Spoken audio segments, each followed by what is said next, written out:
Late Night Health continues. I'm Mark Alyn. We've got our semi-regular guy in here, somebody I've known for, 30 years, Hans? Something like that. Something like that, yeah. Right? We were both, you haven't changed. And Dr. Hans Kluger, Dr. chemist, PhD, biochemistry, PhD, Stony Brook, New York, University of Munich, and the Nobel laureate Buchanan, and all kind of famous people I was working with. Gotcha. And when did you become interested in anti-aging? As a matter of fact, the end of graduate school when I was State University of New York at Stony Brook, right? We had a speaker. Every Friday we had a different speaker talking about a special topic. And this man talked about the chemistry of aging. And as I listened to the speaker, I disagreed with everything the guy said. Because my background, right, what I mentioned, University of Munich under Nobel laureate Buchanan, who thought about it totally different. So I went to the library and looked it all up, and, it sort of put the seed in my mind. And then a couple of years later, when I was in Chicago teaching as professor of chemistry at Roosevelt University, the chairman was also very interested in that field and encouraged me to do longevity studies. And that's where it all started. In Germany, where you grew up, is it true that alternative health is used first before allopathic? It used to be. Now the drug companies are pushing in the same direction. I mean, the people over there, I had some visitors from Heidelberg and Tübingen University here at my place. They're doing some work equivalent to stem cells, and they're very distressed over that. It just goes back to the same... It's money. Ignoramus approach. What are your symptoms? Here is a drug. Has ever anybody shown that the deficiency of a drug causes a disease? No, it doesn't, right? I mean, it's Frankenstein medicine. Or Frankenfish medicine, if we're talking about GMOs, which we have talked about. Oh, that is another area. That's a whole... We just wrote a big article on GMOs from our standpoint, and hopefully we'll get it published in the next couple of days, and we'll let everybody know about that. All right, let's talk about, just in general, anti-aging, where it's been, and where do you think it's going?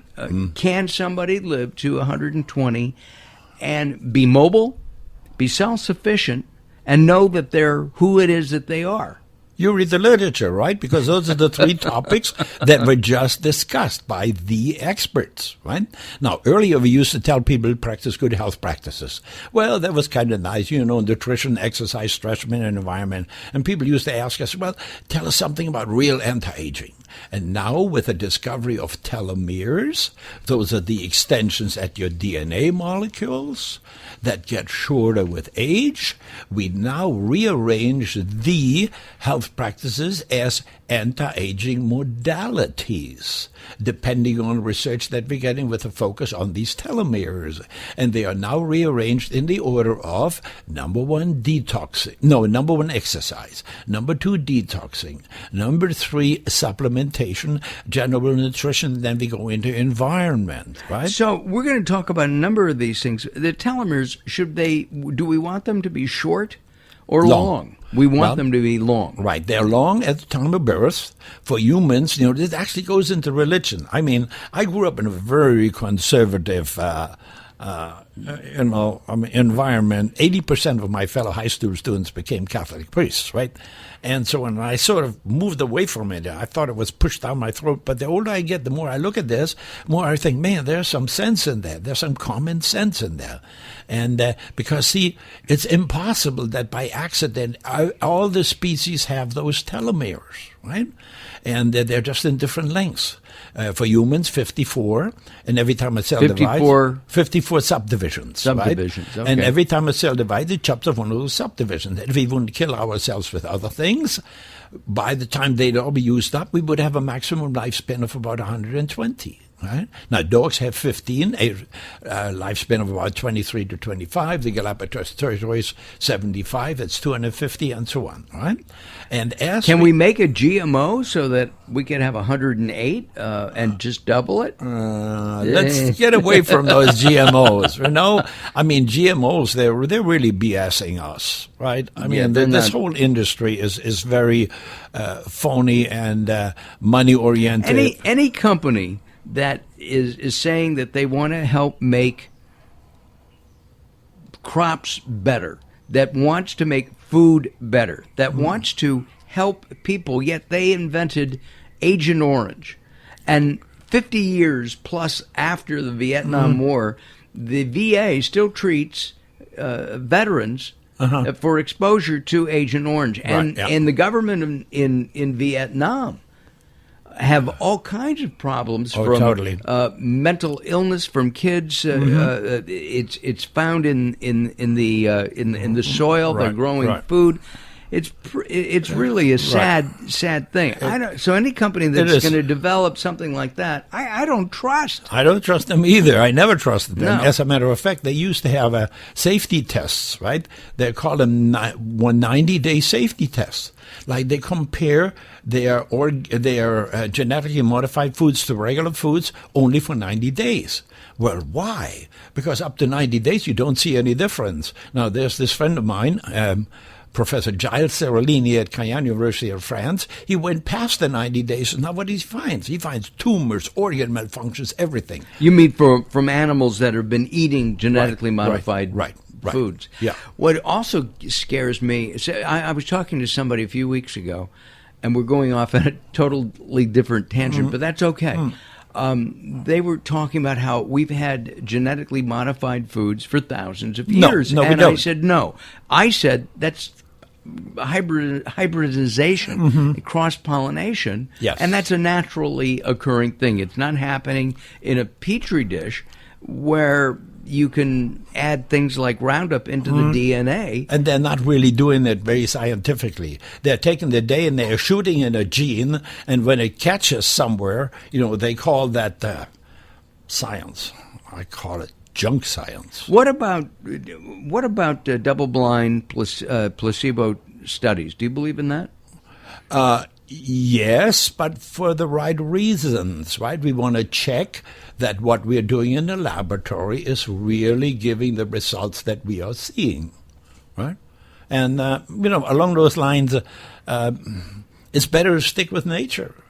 I mean, there's no question about it. I mean, the advantages of, for example, organic foods and the big companies, right? Oh, we don't have enough foods. Oh, come on, give me a break, right? I mean, even Costco is going to a very high percentage of organic foods. Absolutely, right? they are. And it's magnificent.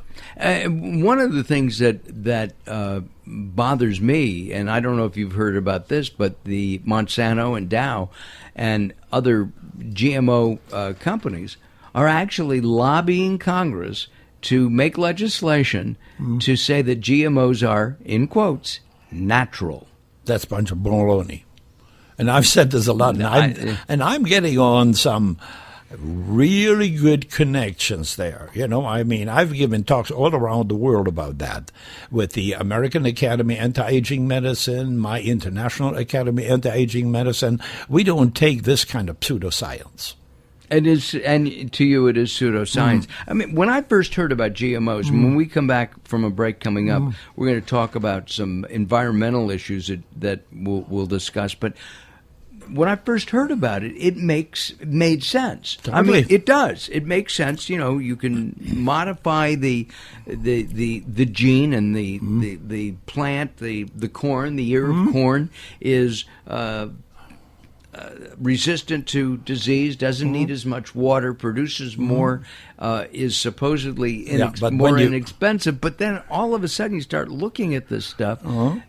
Farmers have for thousands of years, they take, 5% of their crops or 10%, and they hold them back as seeds for next year. Sure. So in India, oh, yes. You've heard about this? Oh, I mean, it's total disaster. Brian, I mean, thousands of farmers committing suicide, right? Because they don't have the money to buy seed for the next year. That's right, and because some of the seeds failed. Well, that and even more importantly, the seed owners, if you will, the ones who have the copyrights on the licensing on the seeds, don't want them to hold them back. They want them to buy more. Yep, but under their conditions. Right? Under their conditions. Have you planted? Do you have a garden? Have you yourself? A little bit. A little bit. Yeah, okay. Yeah, sure. I'm actually planting some. I'm sorry. Go ahead. I'm planting some apple trees. Are you? Yeah. That's really on two different areas. The one is more shady, the one less shady, and you'll see which works better. We have a master gardener with Daryl. You enjoy being outside and growing stuff. I have for forever. Yeah. Have you even as a long kid? as I remember? Yeah. Right. Radishes to peppers. Radishes are easy. Peppers are tough. Are they really? Oh, but it would seem to me that growing these things and making it easier and making more food without drugs and without drugs, without pesticides, sense. all that stuff makes all kinds of sense. Total all right, sense. Our guest, Dr. Hans Kluger, he's been on the show before. PhD in biochemistry, and you have several organizations. Quickly, in the National Academy Anti-Aging Medicine, the American Academy Anti-Aging Medicine, where I'm associated with, the National Health Federation, very important, right? And others. All right, we're going to take time out. When we come back, we're going to talk about his article, The Science of Global Warming, here on Late Night Health. I'm Mark Alyn. Don't go away. More coming up. Join us at latenighthealth.com. That's latenighthealth.com.